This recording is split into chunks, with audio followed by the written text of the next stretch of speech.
So welcome, good afternoon, good evening, good morning. Thank you for joining us from different parts of North and South America and even other parts of the world, despite the awkward time. This webinar is being recorded and will be shared with you and others who are interested in case they miss it. So In Dialogue is a series of conversations with distinguished individuals on topics of interest to P&G alumni and the world at large, ranging from diversity and inclusion, leading with purpose, and influencing through positive relationships in the virtual world, to name a few. The purpose, of course, is to inspire and provoke positive dialogue on important issues, especially now on something like unconscious bias. So I'm going to start us off with this visualization exercise. And so here's what I'd like you to do. I know these dings are going to be a little bit troublesome for at least the next few minutes while everybody's joining. But here, we'll give it a try. I have some soothing music for you. So close your eyes, everyone. And take a deep breath. Imagine you're at the grocery store, scrambling through the self-checkout, and you finally make it to the car and you realize you have a full bag of groceries at the checkout counter.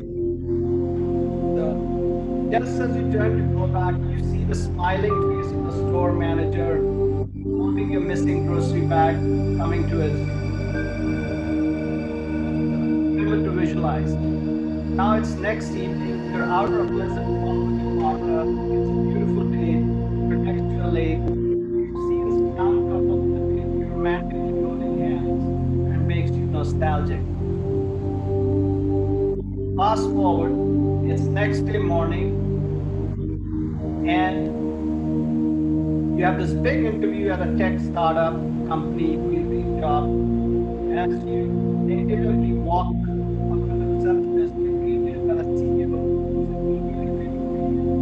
escorts you into the office.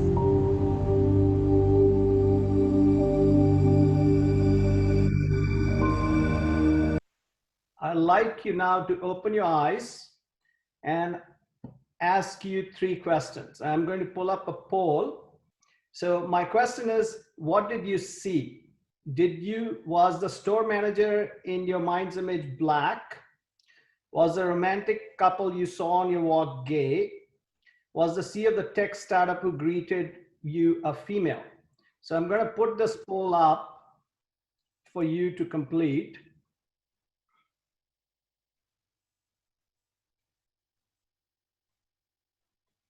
Can everybody? Okay.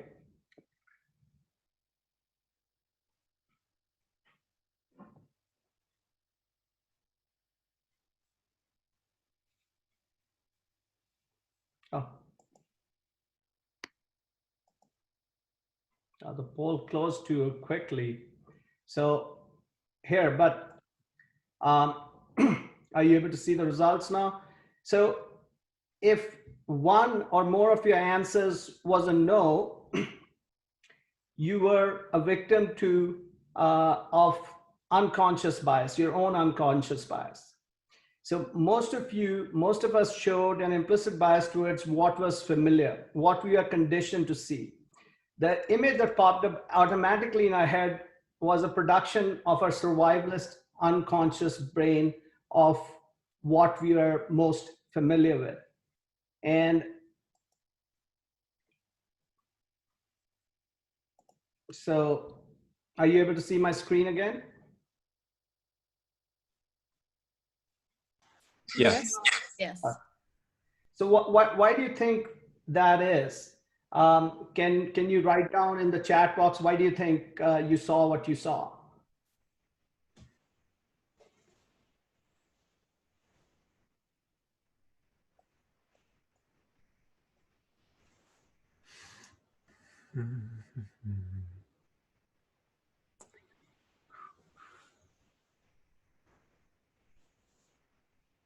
So most of you displayed in this exercise a bias towards what is familiar, what you're conditioned to see.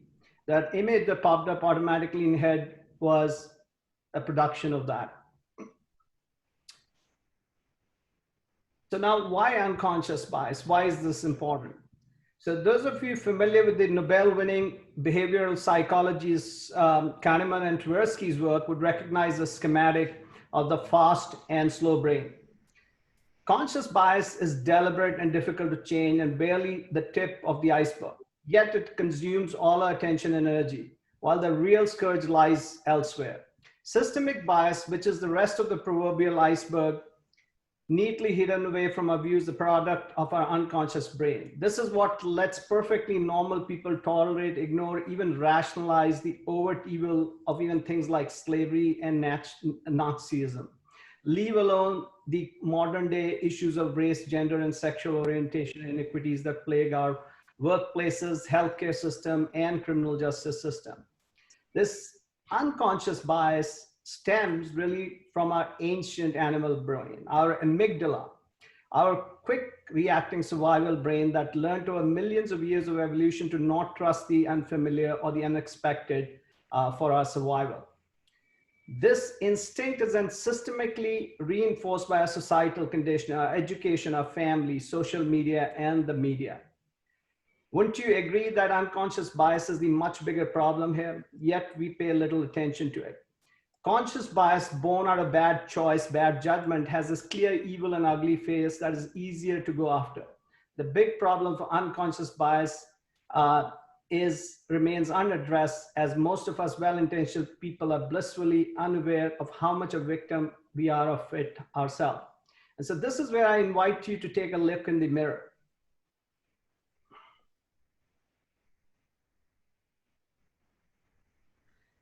The look in the mirror that I'm asking you to take is, please consider, in fact, I strongly encourage you to take the Harvard EDU's implicit association test. All you have to do is Google implicit association test.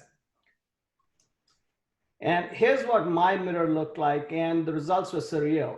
It was a shock to me that as a person of color, I had a strong unconscious preference for white. But before you judge me, please take yours and also look at the aggregate score across thousands of respondents. It seems like I'm part of a blissfully unaware majority, and so might you. We're really not, frankly, what we think we are. We are a product of our evolution and our conditioning. While we can't change our evolutionary past, we can control and manage our societal conditioning, and that is a choice we can make as policymakers and role models at home and at work. I know this may sound scary, and frankly, it is. And the next logical question you may have in your mind is, does this mean that we are prejudiced? If your conscious agrees with the unconscious, yes, you are. But till then, we are our own victim. And awareness brings us one important step closer to getting past it. And talk us through that, we have with us today a leading authority on the subject.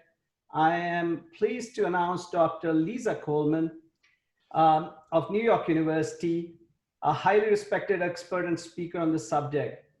I must share that I first met her only a few months ago in February as a fellow speaker at the Break the Ceiling, Touch the Sky Gender Diversity Summit in Times Square, just before the pandemic overtook us.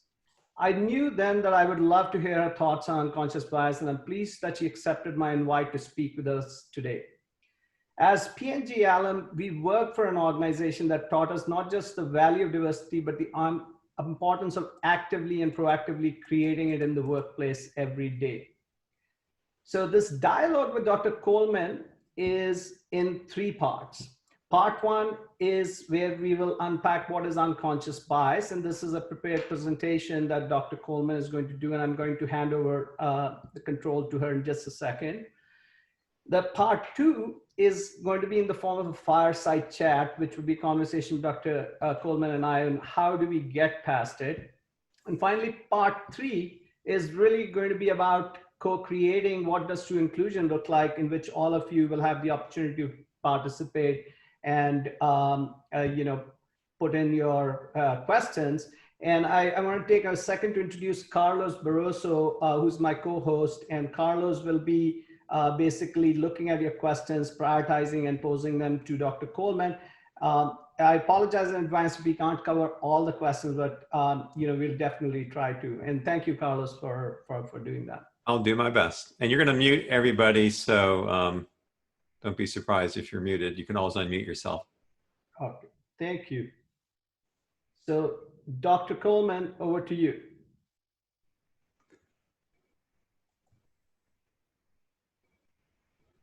I'm going to unmute her. Of course, I muted myself. I'm unmuted now. Sorry about that. I'm constantly reminding myself to unmute.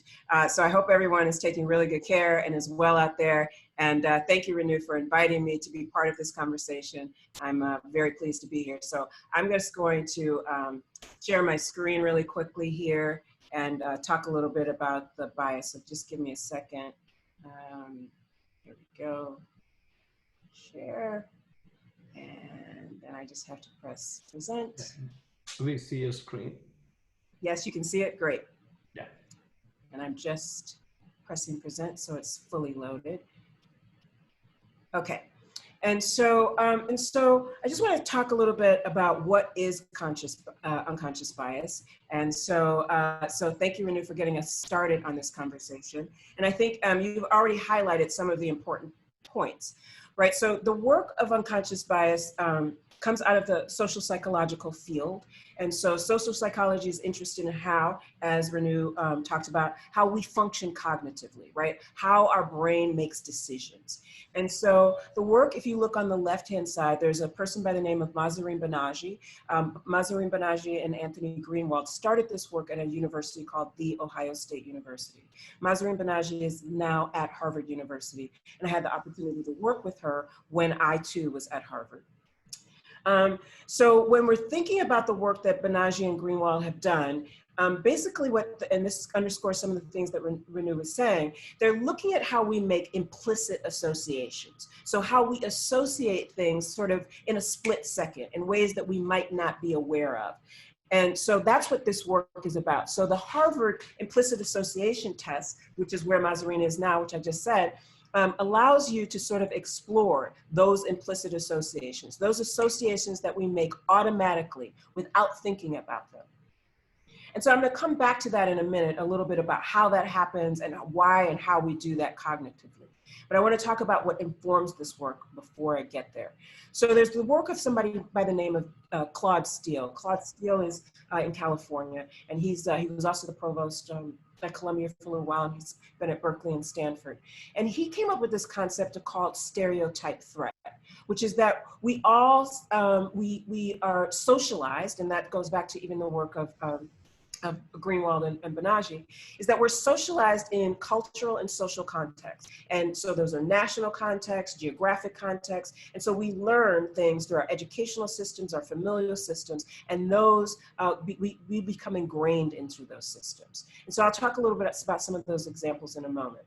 But then also what happens is we act out on those things. So the way we act out on them are also are often coded in certain ways. So the work of Daryl Wing Su out of UCLA, some of you may have heard this work around microaggressions, right? How we inadvertently and sometimes say things that might be offensive. And there's some examples there on the side, right? Like you really use really good English for an immigrant, as if all immigrants don't know English. In fact, I used to teach, I can tell you this, I used to teach actually English a long time ago. And I can tell you that actually many immigrants know English better than a lot of US citizens if you're in the US, because actually many of us never had to study all the grammar rules and things like that to pass the test. So there's a sort of irony there sometimes, right, in terms of the rules and regulations and the speaking. The work of Kenji Yoshino, The Hidden Soul in Our Civil Rights, some of you may be familiar with his work on covering, right? And how we assimilate and we might cover up some of our identity to fit in. And some of that is because we're afraid of the biases and the stereotypes that get associated with our culture, our geographic, our nationality, etc. And I just wanted to also mention that to go back to something that Ranu said earlier when he talked about his own test, the work of Dolly Chugh, who's actually at New York University with me, she also does a lot of work on bias. And what she talks about in this book is the person you mean to be, right? And what she basically says is we all want to be good people, which is true.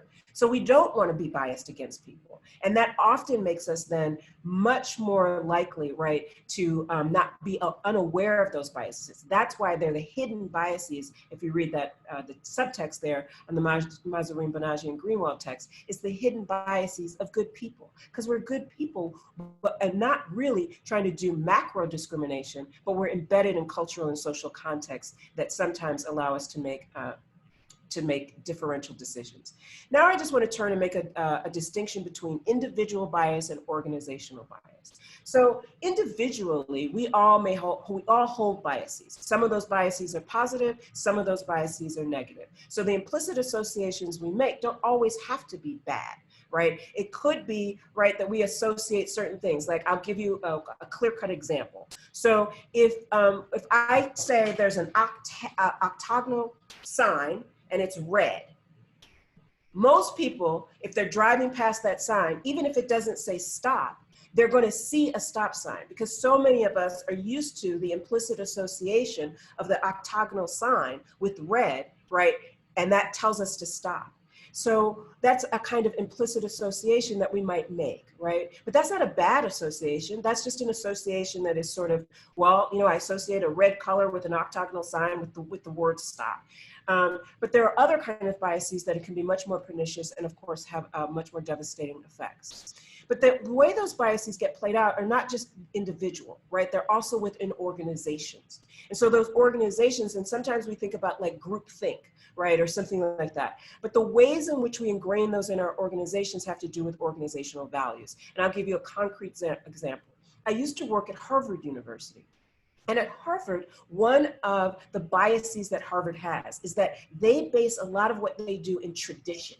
They're the oldest institution in the United States. And so that's not bad, right? That's not a bad bias, but you have to know that bias going in, because they were founded in 1631.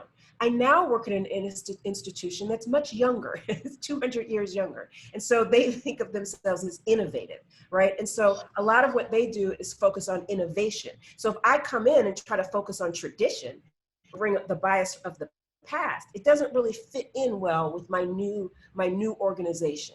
So to understand where your organization is, how your leadership, what the tendencies are, what the structures, how they're embedded, becomes crucial in terms of unpacking organizational bias. And often our individual biases get laid into our organizational practices. Now, Ranu asked me to talk about some specific examples of this. So when we're thinking about bias and stereotype, one of the things that I like to think about is image and representation, right? And so when we think about image and representation and what happens, so these are two different examples. So one on the left-hand side is an example taken from the Katrina floods that took place in the United States in New Orleans. And so what happened in the floods was that there were lots of people, obviously, who were displaced. So if you look at the left-hand side, you see a person of African descent, and he is described, and I'll read this: a young man walks through chest flood waters after looting a grocery store in New Orleans on Tuesday. So he's looting the grocery store. Then you look at the other side, and it says two residents wade through chest water after finding bread and soda in a local grocery store in New Orleans, Louisiana, right? So you have two very, very similar kinds of actions taking place, but very distinct and different descriptions of what those are. And the biases in the language are the difference between finding and looting. Right, and if you look at the right-hand side, right, we know that these images and representation get played out over and over again. And that's the social and cultural context, right, that get played out, not just in the United States, but across the globe, right? And so if we think about how people get described and then how the pictures that get associated with that. So now I'd just like to tell a personal story because, you know, Ranu actually encouraged me to do this, so I will. So I too have experienced bias. So I'm going to both talk about bias I've experienced, and then I'm going to talk about bias that I have actually engaged in. So the first example I'm going to give is a bias directed toward me. So I was in a wheelchair for 3 years. I had to have knee surgeries, and I had to have, for those of you who know something about the medical industry, I had to have something called an ostomy done. So they break my legs and put them back together like Humpty Dumpty.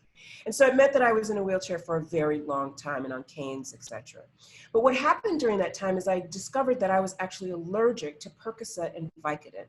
Those are drugs that help with pain.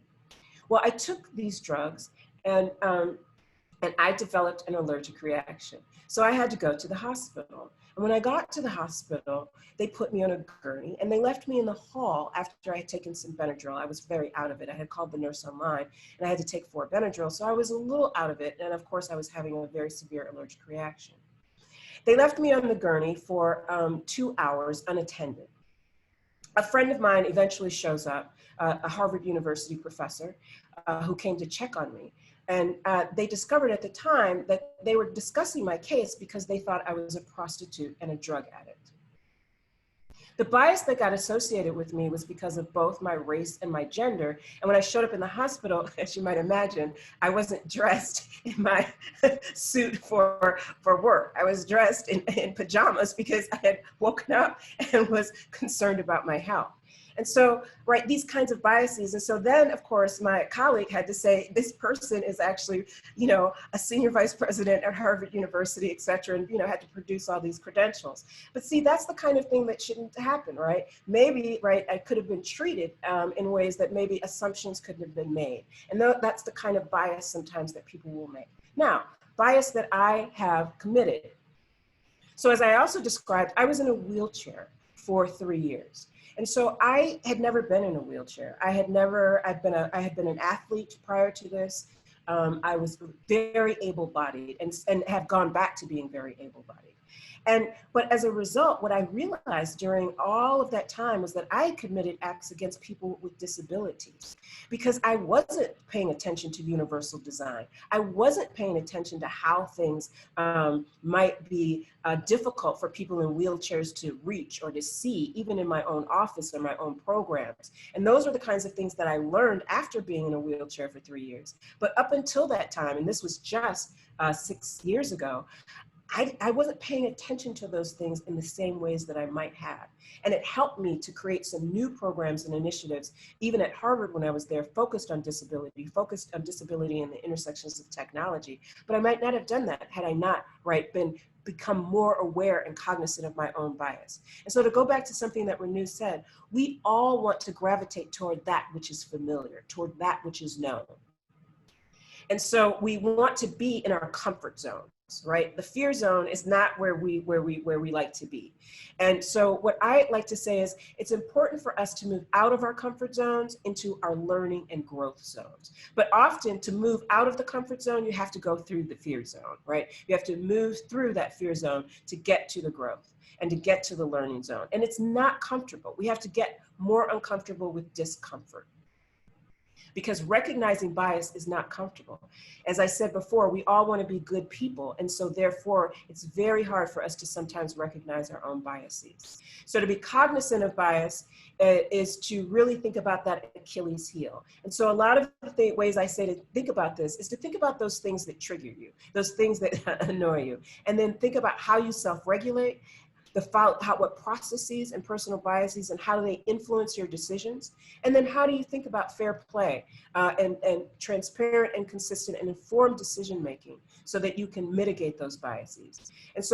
And the chart on the right is when we think about inclusive leadership, and we're going to come back to this, I'm sure, in our discussion around what does it mean to be truly inclusive. But I think we have to start with cognizance, right? And a lot of that from my vantage point, I talk a lot about design thinking and starting with empathy. When we're looking at this pandemic, what we're finding is that a lot of the best leaders actually happen to be women. I mean, I'm just, no slight to the men here, but when we're looking across the globe, what we're seeing are people like Jacinda Ardern in New Zealand, right? And we know from her conversations, right, that she's talked a lot about the way she's approached this pandemic and even the crisis that occurred there last year, right, was through this understanding of empathy. And empathy is about cognition. It's about understanding. And we know from the design thinking model, it's about empathizing. And then you move to the ideation. Then you move to the other phases of really thinking about program development. So I turn it back to you now, Ranu. Thank you, Lisa.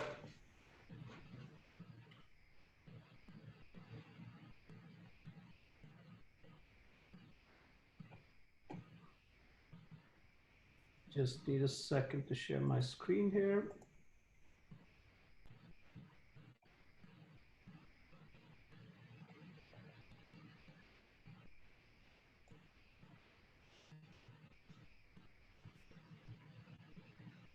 Okay, great. So now we are entering the fireside chat portion of this conversation. So on that context, and I know you did share some of your personal story, but we, in terms of how to overcome it, as a woman of color, at work and in your personal life, how have you overcome some of the challenges of unconscious bias? I know you shared one example. It would be great to hear more examples from you, Dr. Coleman. Thank you very much, Ranu. So I think that one of the ways that we can try to overcome our biases is to learn more, right? And not to learn. So often people think that when I say that, to learn more about other cultures and other ways of being. That's true. We do need to do that, but we first need to learn about ourselves. So I was glad that you shared the implicit bias association test from Harvard, right? One of the things that I say a lot is we have to learn what our biases are. And it's very hard. It's very hard to do because that's why they're called hidden biases. So taking those tests can be super helpful. You know, I also try to surround myself in my leadership team. I try to surround myself with people who give me really good communication and feedback. So then I also am in constant inquiry about what our various blind spots are. So if you think about those Myers-Briggs tests or those Strength Finders tests, et cetera, right? I try to have people who are in all those quadrants all around me so that we can then identify each other's blind spots, right? And I'll give you one example of one of mine. I'm an introvert. Sometimes people don't believe that because I'm on Zoom so much, etc. But I'm a classically trained academic. I'm not. I'm an introvert, which means that one of my blind spots is that I often am not. I'm not thinking about all of the things in the extroverted world. And so even with, I have a lot of people who work with me who are extroverts. And so I've hired them because I know that I'm an introvert. And so it's important for me to know that, right, as an introvert, I have certain kinds of biases and they will have certain kind of biases as extrovert. So how do we, right, manage that? I'm looking at some of your questions here, and so I'll try to get to some of these in my discussion here. So in my experience, the best way to challenge or manage our hidden biases, right, are to do those educational things, to figure out what our triggers are and figure out where our biases may be. The next part I will say, and just I'll end with this, when you're thinking about surrounding yourself with these people, it's true, you might have more conflict. So that's why I said you have to get through that fear zone to the growth zone. And then you have to be cognizant of how you're soliciting that feedback and then how you are providing feedback in that space, particularly if you're the leader. Because receiving constructive feedback can sometimes be difficult, right? And so you have to figure out how you're going to manage that. Back at Harvard, I actually had a suggestion box. When I first moved into my office there, I put up one of those old suggestion boxes, you know, and had people drop in notes. My team was scared to death, but I said, we're going to be okay, because then we're going to learn how to deal with these conflicts together and how to manage this across our team. Yes, and the Deloitte Business Chemistry Test is a really great one, and I think there are a lot of models out there that we can draw upon. I'm trying to make sure I get to some of the questions as you all are going through, because I see a lot coming through. And I'll come back to some of the things that you're thinking about. But the best way for people to enter into cognition, into cognizance, is to really think about how you develop your awareness. There's something also called the the cultural intelligence test.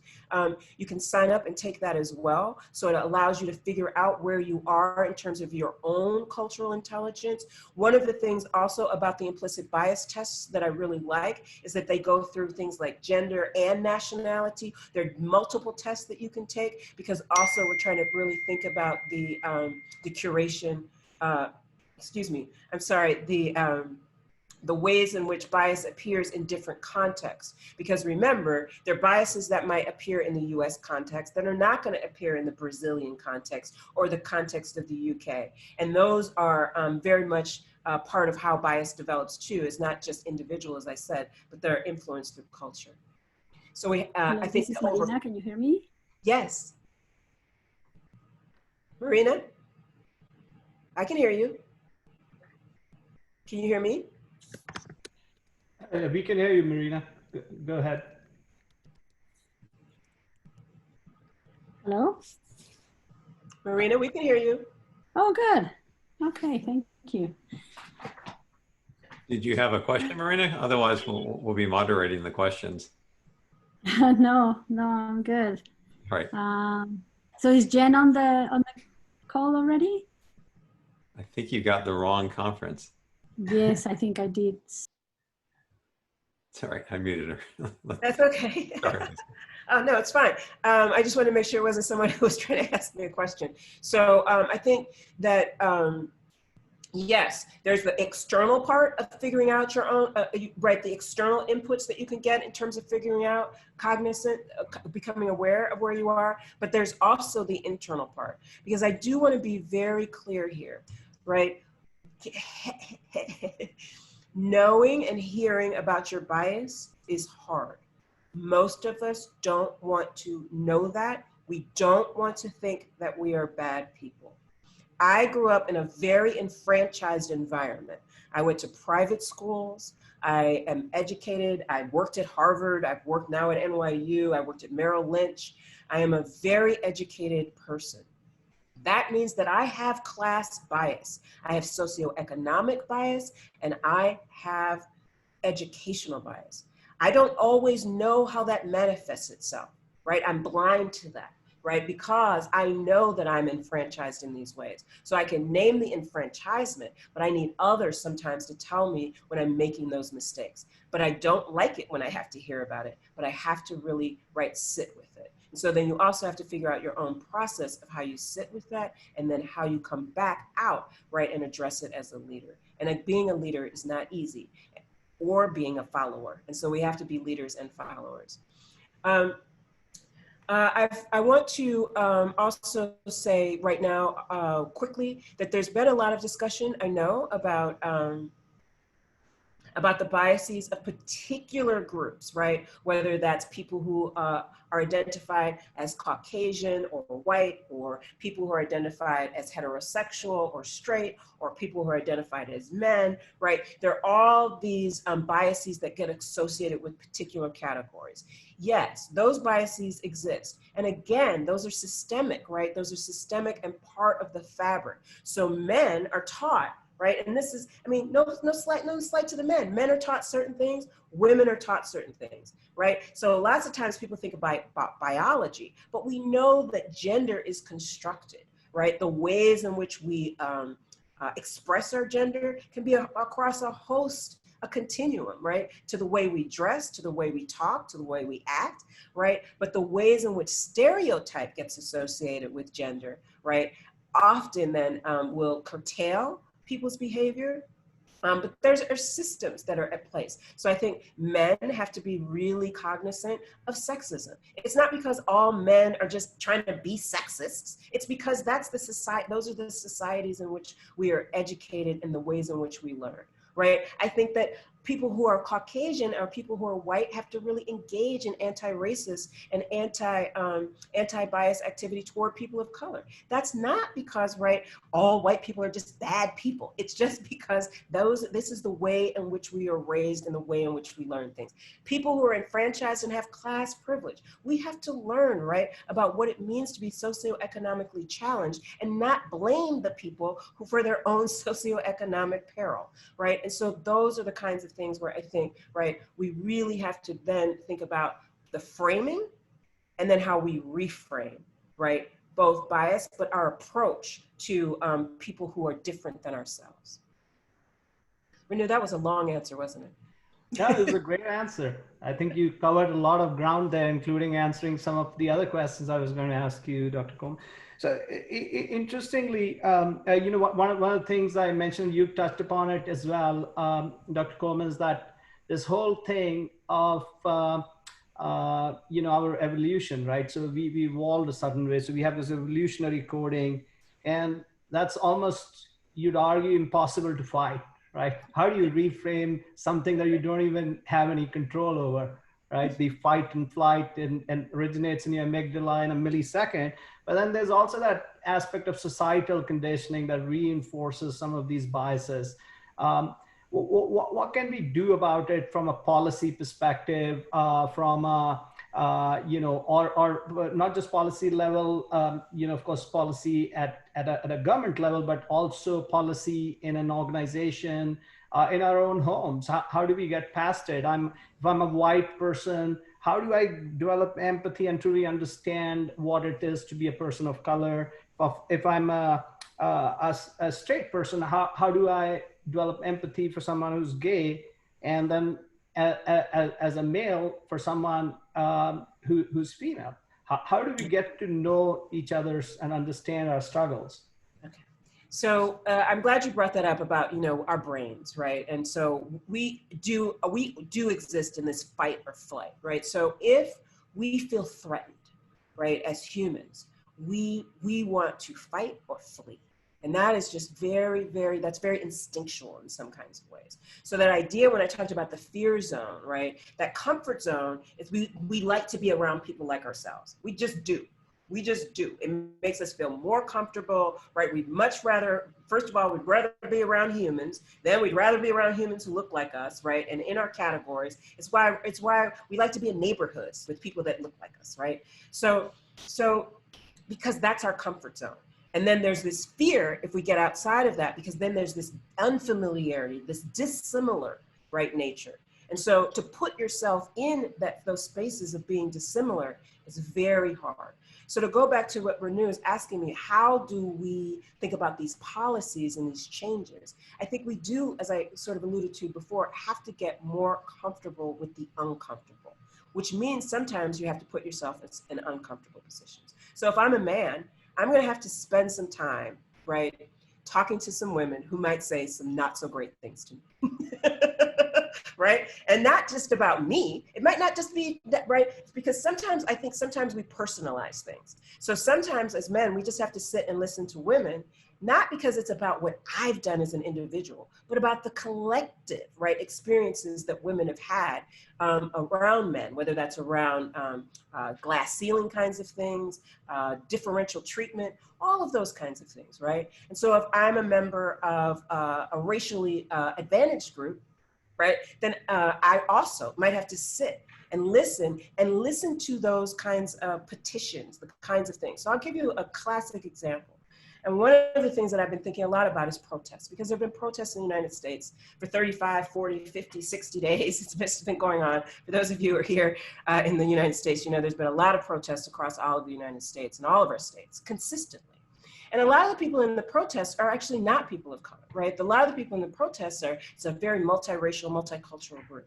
And so I've had to think about the ways in which we've even described protest, right? And so sometimes what I hear is people are like, those protesters are horrible, horrible, horrible people. Well, a lot of what I say is, how you frame something is what you get. So if you frame something as a problem, you get a problem.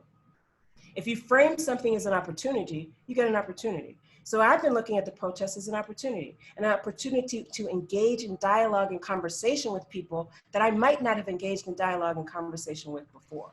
And that will help me then inform maybe my new policy decisions. And what I know is that these protests are very generational. The people involved in these protests are Generation X, millennials. I'm not a millennial, for those of you who think I am.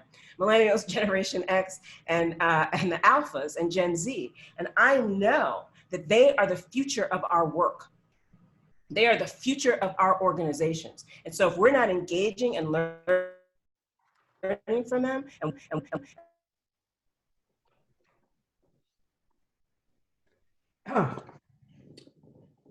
lost your audio, Lisa. Called Blockbuster. Dr. Coleman, we lost So you there. Blockbuster was a video company that went under. And the thing that took them out was this thing called Redbox, which was this little video where you could go outside a convenience store and get your video for 99 cents. But Blockbuster never anticipated them. So I think that we have to learn to grow outside of our comfort zones, right? And that will help us to make better policy decisions. What if Blockbuster had made better policy decisions? There might be still those big blue and yellow signs all around the world, and maybe they'd be streaming in different ways like Netflix. So I think, right, that we can really think about how we address our biases. And Blockbuster organizationally had a bias. Their bias was, we are dominating this market. No one will take it over. And they didn't anticipate, right, the ways in which that would happen. So I think that in terms of policy, and I'll go back to this and I'll end here, is this organizational bias. We have to identify those biases. I have something called an organizational assessment test, which then you, just much like the implicit bias test, it allows you to go through your organization and look at your organization and see what your biases are. And I'll give you a concrete example. I used to do a lot of work with banking institutions. And one of the banking institutions I was working with, I said early on during a training, what's your promotional strategy? Like, how do people get promoted? So there was silence in the room. And then after about a couple minutes, some of the people said, well, if you survive more than 3 years, you get promoted. And then I said, well, your strategy then is a survival promotional strategy, right? Your bias is that you just have to survive and then you get promoted. But you have to know that, right? So then you have to know the practices within your organization to figure out then where those biases may be located. And then you can begin to unpack those and make different decisions. Right. Well, you know, Dr. Coleman. So, I'm not answering the questions, Ranu. I realize that you should probably go through them. Right. No. So I just want to mention. So you know, at Procter and Gamble, we, you know, that's what all of us. Ranu, I can't hear you. Can you hear me? I can hear both of you. Yeah, I think Dr. Coleman, your audio. But I can't hear you at all. Can you hear me? Yes. Carlos, Yeah, can you hear me? We can hear you. We can hear you. Yes. Yeah, let me. We can hear you. Oh, I can't hear Ranu. So hold on. Let me reset. Yeah. Okay. It must be me. It must be me. So let me give me 1 second. I'm just going to log out and log back in. Something must have gone awry here. Okay.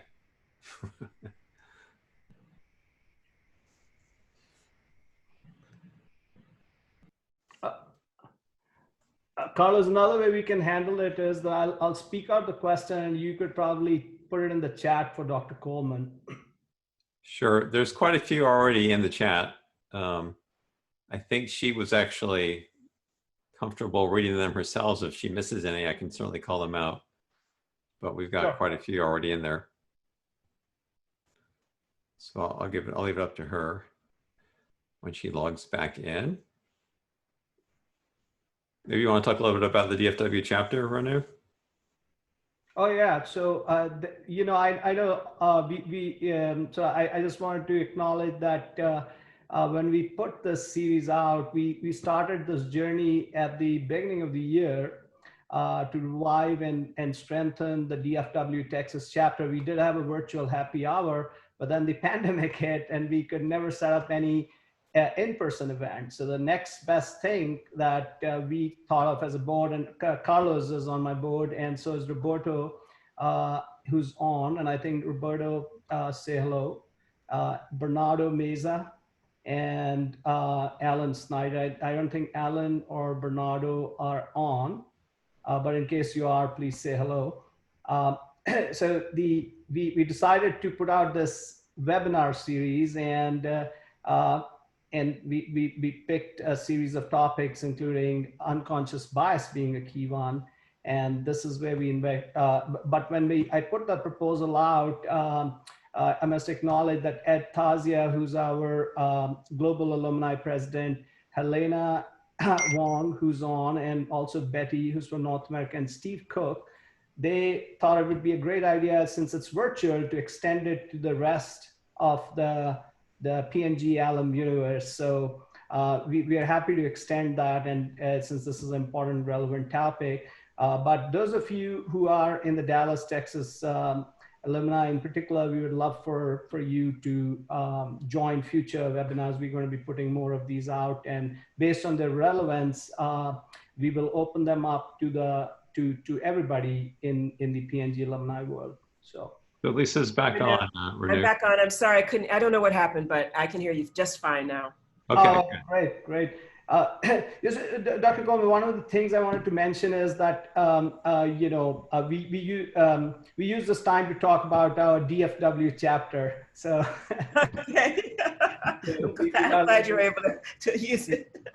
Interlude there, but from one of the things I want to cite is that Procter & Gamble, which is one of the things that a company that we all work for. One of the things that they used to do at a systemic level, and of course, as a company that really truly embraced diversity, but one of the great examples of that was that everybody, to get promoted every 3 years, had to go work in a different geography, in a different country, in a different culture to grow. I don't think there were as many opportunities in North America, but I joined them as an intern back in the 90s in Procter & Gamble, India. And that was pretty much the policy at that time. So those are some of the things that Procter & Gamble did to really value and promote diversity of thought and action. So just wanted to mention that. Yeah, I think that's wonderful, Ranu. I mean, I work at NYU, and I always say that, we're the most international school in the U.S. And and one of the reasons that I'm excited to be here is that we get to put students, right, in these varying learning environments, so that, in preparation for what will come next, similar to kind of, in the work world. Great. So on that note, I'm going to segue us into our part 3 of the conversation, Dr. Coleman, and that's really about everybody who's on this call. Thank you for joining us, and I know you put your questions in the chat. So Dr. Coleman, either you can put, or Carlos can prioritize these for you. I did want us to kind of preface this conversation. And I should say, I can't see the questions anymore because when I logged back on, now I can't see them. No worries. I'll read them out to you. Got our back on this one. So while he's working on that, if you can talk what do you think a truly inclusive community? I know you mentioned that NYU's really celebrates and embraces a very diverse student population, is also present, has a very global presence. So what are some of the what does true inclusion look like at work, at home, with family, friends, and neighbors? Yeah, I think true inclusion looks like it's actually where people, so we have these, so I'm gonna define these terms, right? So diversity is, right, you have like maybe some different people in the room. Inclusion, right, is, and so there's this dance metaphor that probably some of you have heard. It's by a friend and colleague of mine, Verna Myers. Verna is the Chief Diversity Officer now at Netflix. So Verna wrote this a few years ago. And so she said, right, and she has a TED Talk that says this. So diversity is having people, like a lot of people in the room. Now, I went to single-sex schools. I told you this before, I went to private schools. So when you go to single-sex schools, what happens, we used to have these things called mixers. Horrible little things. And so all the boys would come in on one side of the room and all the girls would come in on one side of the room, right? It's just horrible. And it was even worse than that, right? The boys and girls were talking to each other, and then you had like the girls who played sports and then the girls who were, geeky. I was in that group. I thought I was in the cool group, by the way. And then you had all the boys in the right lined up in the same kind of way on the other side of the room. So you've got diversity in the room, but nobody's, really interacting. Inclusion, right, in Verna's metaphor, is then actually people begin to break out of those social groups and begin to dance together, right? And then there's equity, right? Equity has to do with like a sort of equitable distribution, in this case, maybe of food or music or whatever. But true inclusion, right, is this space that people talk a lot about, which has to do with belonging, right? And how people can belong in an organization. And what I say about belonging is this. Let's extend this dance metaphor. So belonging is when you can actually be a critic. So I can be in my organization and I can say, you know, I really want this organization to be better. And I think the way that we can be better is by recognizing that we have a bias toward X. And I don't get kicked out of the organization because I brought up the critique. In fact, I'm brought closer into the organization because what I'm trying to do is work toward the health and wealth of the organization for the future. But far too often when someone brings the critique, what we do is we hunker down and say, you're the outsider, right? And so keep your critique on the outside. So true inclusion looks like we can bring those critiques inside, which means then we can bring people who have different opinions, who look different than we do, who have different leadership styles, who have different qualities to bring to the table. And when I think about myself, I mean, I talk a lot about these generations, but I have learned so much from my students, right? Because it's about co-creation. I've learned how to be a better teacher. I've learned how to be a better professor, a better leader, just a better person. And so if we can incorporate that, those kinds of learnings, right? And so I think true inclusion is about learning. I often say in the professoriate, we are experts. We're all experts. So I think there's a lot to be said for expertise, but I also think there's a lot to be said for being a learner and being curious. So true inclusion is being curious, being a learner, being able to step into, right, out of that comfort and fear zone into a growth and learning zone where you can to embrace, right, difference, not be afraid of it, and learn from it. Great. So I can help you with some of the questions that are on the chat room there, Lisa. So, and apologize if I don't get to everybody's questions because we definitely won't have time for all of them. So here's the one. Lisa, can you share tools to block bias when you see it? Like, for example, during a meeting?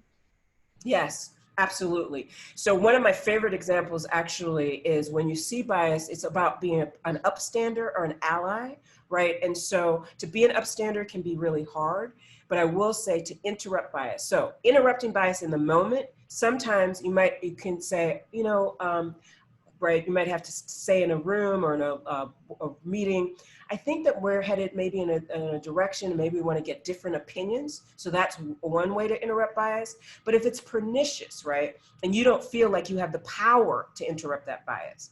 So I love this example from the Obama administration when the women were being ignored and talked over. So what they did was they got together and developed a strategy. So then when some of the men would talk over them, then they would re-reference the women in the room and say, no, Valerie made that point. Can we get back to Valerie's point? Hey, Susan made that point. And they developed a strategy amongst themselves. So I think that is where things like ERGs can be so useful, right? Because in those employee resource groups, you can also begin to learn to develop some of those strategies and practice them. Great. So here's one actually that I had, because I've heard a lot of discussion, particularly in the last few months, about white guilt. Mm-hmm. And frankly, most of it's kind of negative. I mean, there's sort of a backlash against that. And I just wondered what your take was on that as a somebody who's in the field. Yeah. So I hear this phrase, we hear these phrases, right, white guilt. And I think that where we might shift that, right, and I think this is about the framing again, it's not white guilt, it's about responsibility and action. So perhaps, right, white people, right, and that's a large and diverse category, by the way, so I just like to say that, but right, so the ways in which some people might feel, right, that there are things that are happening in the world that are historical, that have been part of systems and practices, and certainly people don't feel great about some of those things, right? But the question is not about the guilt part. It's about then what kinds of actions can we take? So I like to think about responsibility and action. And that's not, so that's whether it's white guilt, class guilt, gender guilt, right? It's about then what actions and responsibilities are we going to take? And like I said earlier, as a person of privilege, I have responsibilities. And so those responsibilities are to recognize how I can be how I'm cognizant of my bias, and then how I enact policies and mitigate those biases in my leadership practices. So here's a question I think that's relevant to that. And this is, once I identify my bias, how do I bridge the gap between me and those who are hurt by my bias? Yes. Oh, that's a great question. All of these are great questions, by the way. These are great. So how do you bridge the gap? I think first we take ownership, right? And then sometimes we have to go back. We just have to go back, and it's not pleasant.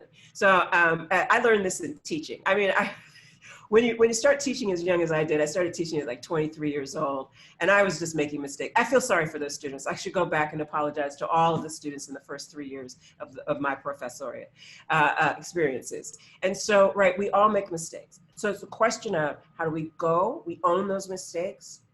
We learn from our mistakes, and then we go back into the room. And so then sometimes what I've had to do is go back into the room or to the place or the location or program and say, you know, I made some mistakes. And I would like to acknowledge those mistakes. And I would like to say that I've learned from them. We lost your audio. And stuck in my bias for all time. But that my bias has helped me to learn and grow, right? And that's how you, right, can embrace those biases, say to people, I'm sorry I hurt you, but I've learned and I'm going to try to do better in the future. That doesn't mean everyone's going to forgive you, but it does mean that you'll do better. And then over time, what we know is when people see your actions get better, they do start to respect you and will move with you. Great. Ranu, do we have time for one more? Let's see. Yeah, okay, a quick one. I just need a 1 minute in the end to wrap up. Okay, I think this is real quick, but again, it sort of Oh, follows. Carlos, I think something happened to my sound again. This is terrible. Oh no. Oh, dear. I don't want to have to log out again because it's almost 6 o'clock. Wait, let me see if I can just do something that will get my sound back. Oh, it's terrible. Don't worry about it. So I think I'll just take this few minutes to wrap up. Carlos, maybe I can't see the questions. Okay, we're wrapping up. It's just FYI. I see everybody's. I'm sorry. One more question. Okay, maybe if you type it in, Carlos, or type a version in, I can answer it. Or is Ranu wrapping up? Okay. No, I think we can wrap up. We'll go over time at this point. So, but. So I just want to say thank you so much, Dr. Coleman. Really appreciate you making the time and talking to us. So just to summarize really, right, so this whole journey in unpacking unconscious bias really starts with awareness, right? Understanding and then understanding the value of diversity. I mean, a clear case for this is that on the Fortune 500, less than 10% of the CEOs, as an example, are women. It'd be very hard to believe that they aren't as the women CEOs not as talented as men. So the really case for getting past unconscious biases, just the not just the economic loss, but the leadership loss that we experience by excluding a large part of the universe for us, really. So, and on that note, I just wanted to again say thank you all for joining. I wanted to quickly acknowledge Ed Thazia, President of the Global Alumni Association of P&G, Steve Cook and Helena for their active support in making this happen. And also I wanted to thank Anthony Rose. He's in Singapore, so he could not join, but he's the one who made the introduction to Dr. Coleman, and it was his conference that we were both speakers at where we met. So thank you, Anthony. And again, thank you, Ranu. I can hear you now, so thank you. Oh. Okay, great. You should just say your lip reading, Lisa. Impressive. Great, great. So I don't know if you caught that, but I did say thank you very much for your time, Dr. Coleman. Really appreciate it. And also for the audience, we'd love to hear your feedback. I'm going to put this final poll up in just a second. Thank you, So everybody, for joining. I really want to say I appreciate the opportunity. Ranu, I just want to say it's great meeting your group. I wish all of you the best and take really good care out there. Thank you. Thank you, Dr. Coleman. I'd like for everybody to just complete this Thank you. poll Thank you. before you sign off. That'd be much appreciated. Your feedback would be very helpful for us for future sessions. So we have upcoming webinars lined up, and based on the relevance, we'll open them up to a wider audience.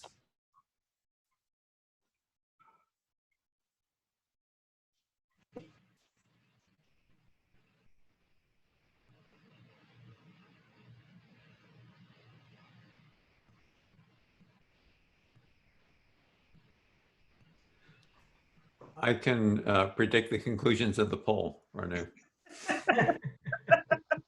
Oh, I'm seeing the results as they come in since I'm co-host. I guess others don't see it yet.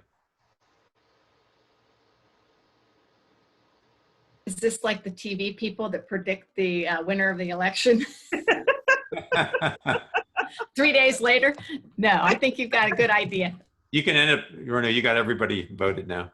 Oh yeah, so I will share the results. So as expected, we have a net promoter score of 96%. So we really appreciate your participation and your feedback. We look forward to seeing you in future sessions.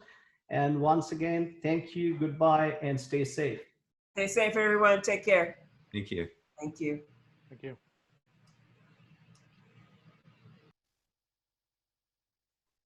Thank you.